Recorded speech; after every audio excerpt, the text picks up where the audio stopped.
Hello friends, welcome. ഇന്ന് നമുക്ക് ഗോതമ്പൊടി വെച്ചിട്ട് ഒരു ഹെൽത്തി ബ്രേക്ക്ഫാസ്റ്റ് റെസിപ്പി തയ്യാറാക്കാം. നമുക്ക് ബ്രേക്ക്ഫാസ്റ്റ് ആയിട്ടോ സ്നാക്ക് ആയിട്ടൊക്കെ കഴിക്കാൻ പറ്റുന്ന ഒരു ഈസി റെസിപ്പിയാണ്. അപ്പോൾ നമുക്കിതെങ്ങനെയാണ് തയ്യാറാക്കുന്നത് നോക്കാം.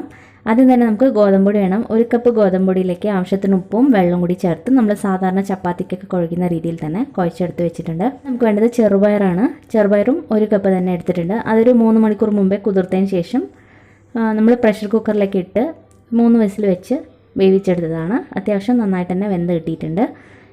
അപ്പോൾ നമുക്ക് ആദ്യം ഒരു മിക്സിയുടെ ജാറിലേക്ക് 1/2 ടീസ്പൂൺ ചെറിയ ജീരകം ചേർക്കാം. ഇതിൻ്റെ കൂടെ 2 പച്ചമുളകും 1 കഷ്ണം ഇഞ്ചിയും കൂടി ഇട്ട് ഇതെല്ലാം കൂടി ഒന്ന് ചതച്ചെടുക്കാം. ഇനി നമുക്കൊരു പാനിലേക്ക് 1 ടേബിൾ സ്പൂൺ എണ്ണ വെച്ചതിന് ശേഷം ഈ ചതച്ച് വെച്ചിരിക്കുന്ന കൂട്ട് എണ്ണയിലേക്ക് ഇട്ടൊന്ന് വഴറ്റിയെടുക്കാം. ഇതിൻ്റെ ഒരു പച്ചപ്പൊക്കെ ഒന്ന് മാറുന്ന വരെ ഒന്ന് വഴറ്റിയെടുക്കാം. ഇതിലേക്ക് നമ്മൾ സവാള ചേർക്കുന്നില്ല കേട്ടോ, വേണമെങ്കിൽ ചേർത്താൽ മതി, അല്ലെങ്കിൽ ഇങ്ങനെ തന്നെ ഉണ്ടാക്കാം. ഇനി 1/4 ടീസ്പൂൺ മഞ്ഞൾപ്പൊടി ചേർക്കാം, 1/2 ടീസ്പൂൺ മുളക് പൊടി ചേർക്കാം, 1/2 ടീസ്പൂൺ മല്ലിപ്പൊടി ചേർക്കാം, പിന്നെ 1/2 ടീസ്പൂൺ ഗരം മസാല പൗഡറും കൂടി ചേർക്കാം. ഇത് ഇത്രയും കൂടി ഒന്ന് മൂപ്പിച്ചെടുക്കണം. ഈ പൊടികളിലെല്ലാം ഒരു പച്ചമണം മാറുന്നവരെ നന്നായിട്ടൊന്ന് മൂപ്പിച്ചെടുക്കുക. ഇനി ഇതിലേക്ക് നമ്മൾ വേവിച്ച് വെച്ചിരിക്കുന്ന ചെറുപയറും കൂടി ചേർക്കാം. ഇപ്പോൾ ചെറുപയർ വേവിക്കുന്ന സമയത്ത് വെള്ളം ഉണ്ടെങ്കിൽ ആ വെള്ളം കൂടി നമുക്ക് ഇതിലേക്ക് തന്നെ ഒഴിച്ചു കൊടുക്കാം കേട്ടോ. ഇപ്പോൾ നല്ല ഡ്രൈ ആയിട്ടാണ് ഇരിക്കുന്നത്. പിന്നെ ഇതിലേക്ക് ആവശ്യത്തിന് ഉപ്പും കൂടി ചേർക്കാം. ഇനി ഇതെല്ലാം കൂടി നന്നായിട്ടൊന്ന് ഇളക്കി യോജിപ്പിച്ചെടുക്കാം. ഇനി വെള്ളം ഉണ്ടെങ്കിൽ വെള്ളം മുഴുവനും ഡ്രൈ ആവുന്നത് വരെ നമ്മളിത് വഴറ്റിയെടുക്കണം.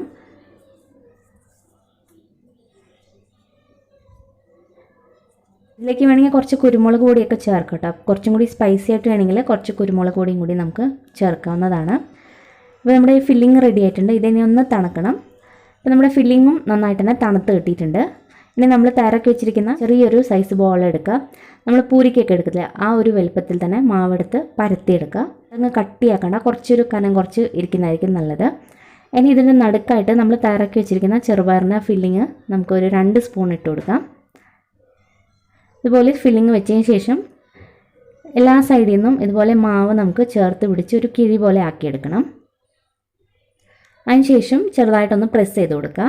ഈ ഒരു രീതിയിൽ വേണം ആക്കിയെടുക്കാനായിട്ട്. അപ്പോൾ നമ്മൾ ഇതേപോലെ നന്നായിട്ട് തന്നെ ഇത് സീൽ ചെയ്തെടുത്തിട്ടുണ്ട്. ഇത് ചെറുതായിട്ട് ഒരു റൗണ്ട് ഷേപ്പിൽ ഇതുപോലെ ഒന്ന് ഷേപ്പ് ചെയ്തെടുത്താൽ മതി. അപ്പോൾ എല്ലാം ഇതേ രീതിയിൽ വേണം നമ്മൾ ചെയ്തെടുക്കാനായിട്ട്. ഇപ്പോൾ ഫില്ലിംഗ് ഒട്ടും തന്നെ പുറത്ത് വരാത്ത രീതിയിൽ നന്നായിട്ട് കവർ ചെയ്തെടുക്കണം, അത് ശ്രദ്ധിക്കുക. അപ്പോൾ നമ്മളിതെല്ലാം ഇതേ രീതിയിൽ തന്നെ ഫില്ലിംഗ് വെച്ച് കവർ ചെയ്തെടുത്തിട്ടുണ്ട്. ഇനി നമ്മളിത് സ്റ്റീമറിലേക്ക് മാറ്റാൻ പോവാണ്. സ്റ്റീമർ നന്നായിട്ട് ചൂടായിട്ടുണ്ട്. ഇനി നമ്മൾ തയ്യാറാക്കി വെച്ചിരിക്കുന്ന ഓരോന്നും സ്റ്റീമറിലേക്ക് വെച്ച് നമുക്കൊരു 10 മിനിറ്റ് നേരത്തേക്ക് ഹൈ ഫ്ലെയിമിലിട്ടൊന്ന് വേവിച്ചെടുത്താൽ മതി. അപ്പോഴേക്കും ഇത് വെന്ത് കിട്ടും. അകത്ത് ഫില്ലിംഗ് ഒക്കെ നന്നായിട്ട് വെന്തതാണല്ലോ, ഗോതമ്പൊടി മാത്രം ഒന്ന് വെന്ത് കിട്ടിയാൽ മതി. അപ്പോൾ ഒരു 10 മിനിറ്റ് ഹൈ ഫ്ലെയിമിൽ വെച്ചാൽ തന്നെ ഇത് വെന്ത് കിട്ടും. അപ്പോൾ ഇത് റെഡി ആയിട്ടുണ്ട്. ഇനി നമുക്കിതൊരു പ്ലേറ്റിലേക്ക് മാറ്റാം. ഇനി നമുക്കിത് വേണമെങ്കിൽ ഇങ്ങനെ തന്നെ കഴിക്കാം, അതല്ലെങ്കിൽ നമ്മൾ കുറച്ചൊന്ന് ഷാലോ ഫ്രൈ ചെയ്യുന്നുണ്ട്, അങ്ങനെ ആയാലും കഴിക്കാം. അത് ഓരോരുത്തരുടെ ഇഷ്ടം പോലെ ചെയ്യാം കേട്ടോ. ഞാനിപ്പോൾ എന്തായാലും ഷാലോ ഫ്രൈ ചെയ്തിട്ടും കാണിക്കുന്നുണ്ട്. പക്ഷേ ഒരുപാട് ഓയിലൊന്നും നമുക്ക് വേണ്ടിയല്ല, ഒരു സ്പൂൺ ഓയിലൊക്കെ മതി. ചെറുതായിട്ടൊന്ന് ബ്രഷ് ചെയ്ത് കൊടുക്കുക. അതിന് ശേഷം ഇത് ഓരോന്നും നമുക്ക് പാനിലേക്ക് വെച്ച് കൊടുക്കാം. ചെറുതായിട്ടൊരു മീഡിയം ഫ്ലെയിമിലിട്ട് ഒന്ന് മൊരിച്ചെടുത്താൽ മതി. ഒരു സൈഡൊന്ന് മൊരിഞ്ഞ് കിട്ടിയിട്ടുണ്ട്. നമുക്കിനി മറിച്ചിട്ട് കൊടുക്കാം. അപ്പോൾ 2 സൈഡും ഇതേ രീതിയിൽ തന്നെ ഒന്ന് ഫ്രൈ ചെയ്തെടുത്താൽ മതി.